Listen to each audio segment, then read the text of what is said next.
Self discipline वो शक्ति है जो इंसान को हर परिस्थिति में अपने लक्ष्य की ओर टिकाए रखती है। पीटर हॉलिंस इस पुस्तक में बताते हैं कि अनुशासन कोई जन्मजात गुण नहीं होता। ये धीरे धीरे अभ्यास से विकसित होता है। जैसे हम किसी कौशल को सीखते हैं, वैसे ही अनुशासन भी सीखा जा सकता है। लेखक कहते हैं कि दुनिया में जितनी भी सफलता की कहानियां हैं, उनके पीछे प्रतिभा से ज्यादा अनुशासन की भूमिका होती है। प्रतिभा हमें शुरुआत दिला सकती है, लेकिन अनुशासन ही हमें मंजिल तक पहुंचाता है। पीटर हॉलिंस बताते हैं कि इंसान के जीवन में दो तरह की लड़ाई चलती रहती है। एक वो लड़ाई जो बाहर होती है और दूसरी वो जो उसके मन के अंदर होती है। वास्तविक लड़ाई हमेशा भीतर की होती है। मन हमें आलसी बनाता है। मन हमें तत्काल सुख की तरफ खींचता है। मन हमें आराम करने के लिए उकसाता है। लेकिन अनुशासन हमें उस स्थिति से बाहर निकालता है। ये हमें वो काम करने की ताकत देता है जो करना जरूरी है, न कि वो काम जो उस समय आसान लगता है।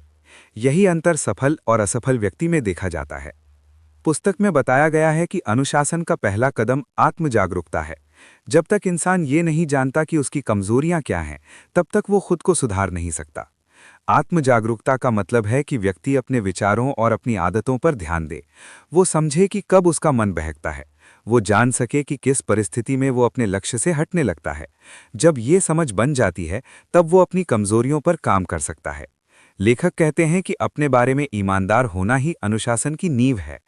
लेखक ये भी कहते हैं कि अनुशासन बनाने के लिए हमें अपने लक्ष्यों को स्पष्ट करना चाहिए। अगर लक्ष्य ही अस्पष्ट हो तो अनुशासन कैसे बनेगा? जब हमें ये पता ही नहीं कि हम क्या चाहते हैं, तो उस दिशा में निरंतर प्रयास करना संभव नहीं है। इसीलिए लक्ष्य हमेशा स्पष्ट और सटीक होना चाहिए। जब मनुष्य का लक्ष्य साफ होता है, तो वो अपने समय, ऊर्जा और ध्यान को उसी दिशा में लगाता है। इससे अनुशासन मजबूत होता है और नतीजे भी बेहतर आते हैं। इस पुस्तक में यह भी समझाया गया है कि आदतें अनुशासन के निर्माण में सबसे बड़ी भूमिका निभाती हैं। आदतें हमें हर दिन एक जैसा व्यवहार करने के लिए प्रेरित करती हैं। लेखक कहते हैं कि अगर हम छोटी छोटी आदतें बना लें, तो ये आदतें धीरे धीरे बड़े परिणाम देती हैं। जैसे हर दिन थोड़ी देर पढ़ना, हर दिन कुछ समय व्यायाम करना, हर दिन अपने लक्ष्य के लिए थोड़ी मेहनत करना। ये सब मिलकर अनुशासन को मजबूत बनाता है। आदतें ऐसी नींव हैं जिन पर पूरी इमारत खड़ी होती है। पीटर हॉलिंस बताते हैं कि एक और बात बहुत महत्वपूर्ण है, और वो है ध्यान भटकने से बचना। आज के समय में ध्यान भटकना सबसे बड़ी समस्या है। मोबाइल, सोशल मीडिया, मनोरंजन और अनगिनत विकल्प हमारा ध्यान खींचते हैं। अगर मनुष्य इनसे सावधान न रहे, तो उसका अनुशासन टूट जाता है। ध्यान भटकने से न केवल समय नष्ट होता है, बल्कि मन भी कमजोर होता है। लेखक कहते हैं कि अनुशासन का एक हिस्सा ये भी है कि हम अपने वातावरण को ऐसा बनाएं जहां कम से कम विचलन हो। अगर हम अपने आसपास से अनावश्यक चीजें हटाते रहेंगे, तो काम पर ध्यान लगा रहना आसान हो जाएगा। इस पुस्तक में ये बात भी कही गई है कि आत्मनियंत्रण अनुशासन का सबसे महत्वपूर्ण हिस्सा है। आत्मनियंत्रण का अर्थ है कि मनुष्य अपनी भावनाओं और इच्छाओं पर नियंत्रण रख सके। ये आसान नहीं है, क्योंकि मन हमेशा आसान रास्ता ढूंढता है। मन सुख चाहता है और कष्ट से बचना चाहता है। इसलिए मनुष्य को प्रशिक्षण देना पड़ता है। जितना अधिक व्यक्ति आत्मनियंत्रण का अभ्यास करता है, उतना ही वो मानसिक रूप से मजबूत होता जाता है। लेखक बताते हैं कि आत्मनियंत्रण को एक मांसपेशी की तरह समझना चाहिए। जितना अधिक उपयोग करेंगे, ये उतनी ही मजबूत होगी। लेखक ये भी समझाते हैं कि अनुशासन के लिए प्रेरणा का होना जरूरी है, लेकिन केवल प्रेरणा पर भरोसा करना गलत है। प्रेरणा हमेशा स्थिर नहीं रहती। कभी मन उत्साहित होता है और कभी उदास। इसलिए अगर हम केवल प्रेरणा पर निर्भर रहेंगे, तो हम नियमित काम नहीं कर पाएंगे। अनुशासन की असली ताकत ये होती है कि ये हमें तब भी काम करने के लिए तैयार रखता है जब प्रेरणा कम हो जाती है। इसलिए लेखक बार बार इस बात पर जोर देते हैं कि प्रेरणा नहीं, आदतें और अनुशासन हमेशा भरोसेमंद होते हैं। पुस्तक में कहा गया है कि अनुशासन का निर्माण रातों रात नहीं होता, ये धीरे धीरे विकसित होता है। इसलिए धैर्य रखना आवश्यक है। जब व्यक्ति धैर्य नहीं रखता, तो वो जल्दी हार मान लेता है। लेकिन अगर वो समझ जाए कि अनुशासन एक धीमी प्रक्रिया है, तो वो आसानी से आगे बढ़ सकता है। लेखक बताते हैं कि अनुशासन का फल हमेशा समय के साथ मिलता है। जितनी धीरे आदतें बनती हैं, उतनी ही स्थायी होती हैं। लेखक कहते हैं कि अनुशासन का एक और हिस्सा ये है कि मनुष्य को अपने काम को छोटे हिस्सों में बांटना चाहिए। बड़ा लक्ष्य देखते ही मन घबरा जाता है, लेकिन अगर उसी लक्ष्य को छोटे हिस्सों में बांट दिया जाए, तो वो आसान लगने लगता है। मनुष्य इन्हीं छोटे छोटे हिस्सों को पूरा करता रहता है और धीरे धीरे लक्ष्य पूरा हो जाता है।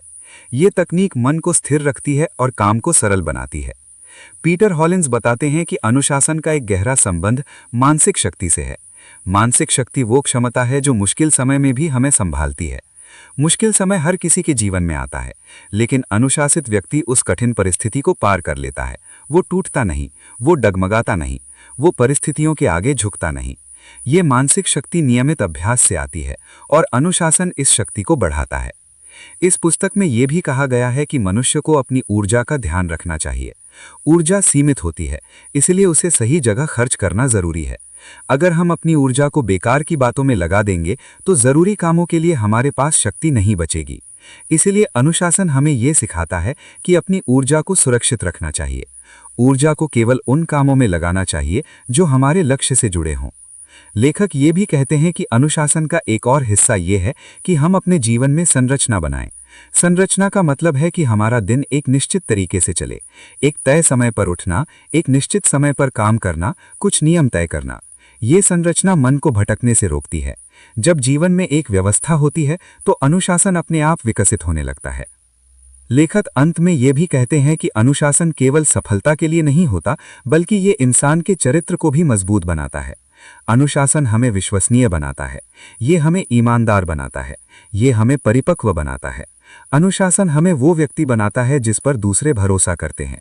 इसलिए अनुशासन केवल एक आदत नहीं, बल्कि जीवन का तरीका है। आत्म अनुशासन का असली अर्थ सिर्फ इतना नहीं होता कि हम किसी काम को करने के लिए खुद को मजबूर करें। इसका मतलब ये भी होता है कि हम अपने मन की उस खिंचाव को समझें जो हमें आसान कामों की ओर खींचता रहता है, और उसे धीरे धीरे नियंत्रित करना सीखें। पीटर हॉलिंस बताते हैं कि अनुशासन का सबसे गहरा रूप मानसिक बातचीत को समझने से आता है। जब हम कोई कठिन काम शुरू करते हैं तो अंदर से आवाज आती है कि अभी नहीं, बाद में करेंगे, या ये बहुत मुश्किल है, या पहले थोड़ा आराम कर लेते हैं। यही मानसिक आवाज हमारे निर्णयों को प्रभावित करती है। अगर हम इस आवाज को पहचानना सीख जाएं तो इसी के साथ बातचीत करना भी सीख सकते हैं। धीरे धीरे हम इस आंतरिक बहानेबाजी पर नियंत्रण करने लगते हैं। लेखक बताते हैं कि आत्मानुशासन के लिए दो बड़े स्तंभ हैं। पहला है स्पष्टता, दूसरा है नियंत्रण। स्पष्टता का अर्थ है कि हमें बिल्कुल साफ पता होना चाहिए कि हम कौन सा काम क्यों कर रहे हैं। जब लक्ष्य धुंधला होता है तो दिमाग में प्रेरणा नहीं बनती और आत्मानुशासन टूटने लगता है। इसलिए लेखक सलाह देते हैं कि किसी भी काम को करने से पहले उसे छोटे छोटे बिंदुओं में बांटकर स्वयं से ये पूछें कि इस काम को पूरा करने से मेरे जीवन में क्या बदलेगा। इससे दिमाग को काम और उसके फायदे दोनों समझ में आते हैं। तब अनुशासन सिर्फ मजबूरी नहीं, बल्कि स्वभाव बनने लगता है। नियंत्रण का दूसरा स्तंभ हमारे ध्यान और ऊर्जा पर आधारित है। पीटर हॉलिंस कहते हैं कि हम अपनी ऊर्जा को अक्सर गलत जगह खर्च कर देते हैं। कभी सोशल मीडिया में समय निकल जाता है, कभी दिमाग का ध्यान अनावश्यक चिंताओं में उलझ जाता है। धीरे धीरे हमारी मानसिक बैटरी खाली हो जाती है और हम कहते हैं कि काम करने का मन नहीं है।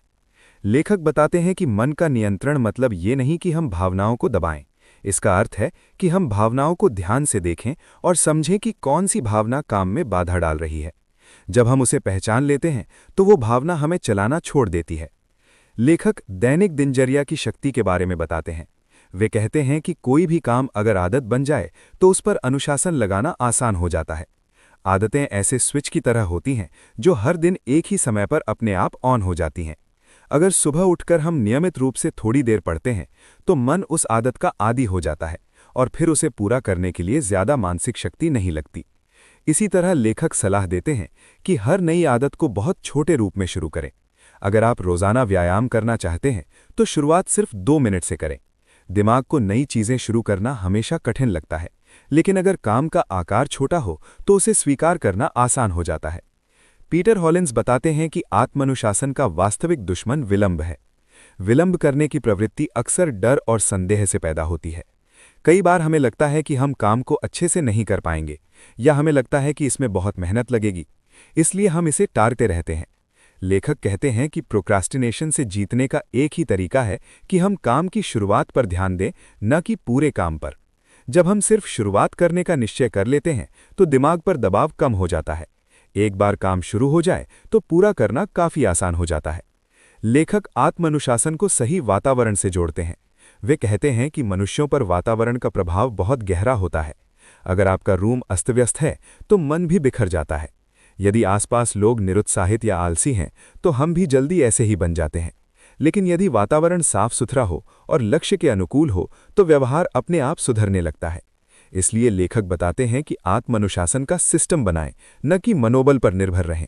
मतलब ये कि वातावरण ऐसा बनाएं जिससे गलत आदतें दूर रहें और अच्छी आदतें आसानी से बन सकें। अब लेखक भावनात्मक अनुशासन पर जोर देते हैं। वे बताते हैं कि भावनाएं ही असल में हमारे निर्णयों को चलाती हैं। अगर भावनाएं शांत होंगी तो निर्णय अच्छे होंगे, लेकिन अगर मन बेचैन हो तो आत्मानुशासन गिर जाता है। इसलिए लेखक कहते हैं कि